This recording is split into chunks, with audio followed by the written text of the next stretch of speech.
This is Benjamin Price reporting for Kids First, and today I'll be reviewing Andor. Andor is the latest Star Wars story set between Star Wars Revenge of the Sith and Rogue One. It is fast-paced, gritty, and compelling, yet even with its pace, it feels like it's slowly building up to a greater conflict over the course of the season. Andor takes place after the fall of the Jedi, but before the events of the original trilogy. This show follows Cassian Andor, played by Diego Luna, long before he'll become a hero of the humble rebellion and sacrifice himself to obtain the plans to the Death Star. In this series, both the heroic rebels and villainous Empire are at very different places from where we'll eventually come to know them. Andor, after an encounter with some Imperial soldiers goes wrong, needs to get off-world and fast. After saying his goodbyes, he meets a man, played by Stellan Skarsgard, who invites him to fight the Empire head-on. Andor accepts, and thus he's thrust into a whole new way of living, rife with secrets, danger, and espionage.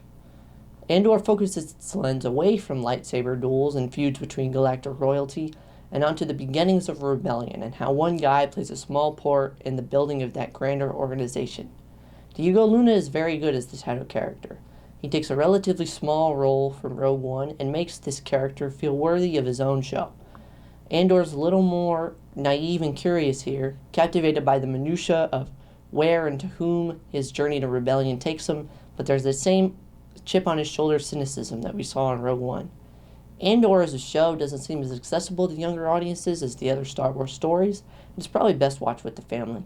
Even with its share of comedic droids and puppet-like creatures, it's no theme park ride. There is less pure wonder imbued in it, and in Andor's case, it's a draw, not a drawback. Andor is a different kind of Star Wars story, largely about people on the ground and what they do when they find themselves under the thumb of oppressors and don't have a lightsaber on hand. The lesson of Andor is sort of unclear. It doesn't have one per se, as much as it is about what Star Wars has always been about from the perspective of the rebels. Fight for what you believe like you've got nothing else to fight for. I give Andor 3.5 out of 5 stars and recommend it to ages 12 to 18 for some violence and intense action.